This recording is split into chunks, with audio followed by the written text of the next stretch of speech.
Welcome to my YouTube channel guys, Retro Vlog at your service. Kung kayo pa lang po ay bago sa aking YouTube channel, huwag niyo pong kalimutan na mag-subscribe at pinutin ang notification bell para maging updated kayo sa susunod na video na aking i-share para sa inyo. At don't forget to like and comment for my channel.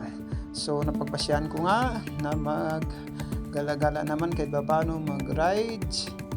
Kasama ko yung aking pinakamamahal.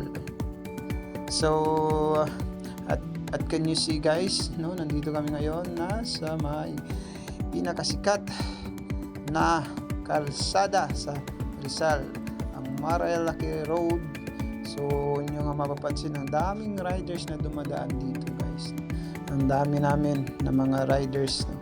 Saka ito talaga yung puntahan ng mga motorcycle riders pag mga weekends. So ang dami kasi pag dumaan kayo dito guys, naku, ang ganda talaga ng views, saka ang ganda pa ng kalsada. Talagang sulit ang inyong riding experience kapag kayo po ay dumaan dito. At saka dito kasi maraming mga magagandang na nature adventures, no? Dami kayong mga mapupuntahan, no? Sa mga pictures nyo, ang dami talaga, napakaganda, no? Saka makikita mo talaga yung ganda ng lugar.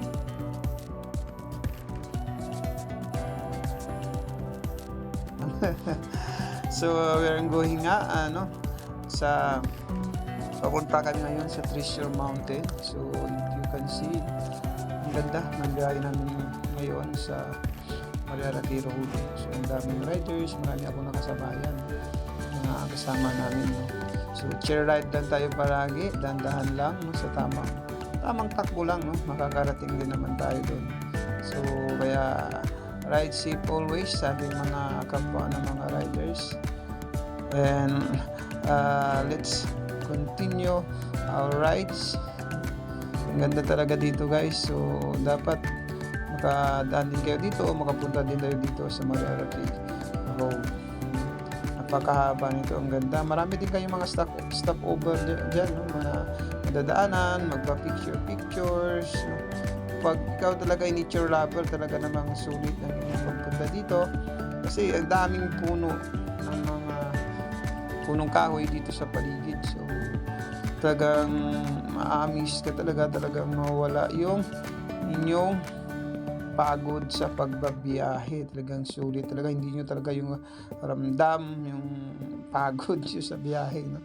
So talagang kumbaga ma-refresh din yung inyong pag-iisip kasi paminsan-minsan kailangan din natin mag-rides, no, para din yung ambience natin, no.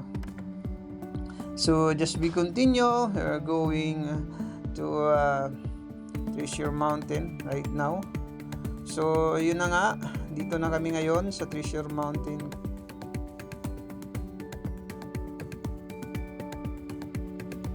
Tawa kami, no, mag-ikot. So pagdating nyo pala dito guys sa Treasure Mountain ay may entrance dito na 80 pesos na may entrance. Babayad kayo, magpalista kayo doon sa kanilang logbook, no? Parang tourist logbook yun, para doon na nakapunta talaga kayo doon. Tapos bibigyan kayo ng parang badge, yung parang banner na kulay green, katunayan na dumaan na kayo sa entrance at nakapagbayad na kayo, no? Entrance fee nila is 80 pesos, no? Saka may free parking na rin po pala sila dito, no? Pag may 4 kayo at may mga motor, sa mga kagaya kong mga riders, no, may free parking na po sila. Sa pagpapasok nyo pa lang may mag-assist na sa inyo doon na kung saan available na parking. So hindi na kayo mahihirapan maghanap pa ng parking, at saka safe yung parking area nila kasi may nagbabantay doon. At saka napakasulit nga. So andito na nga kami, picture taking.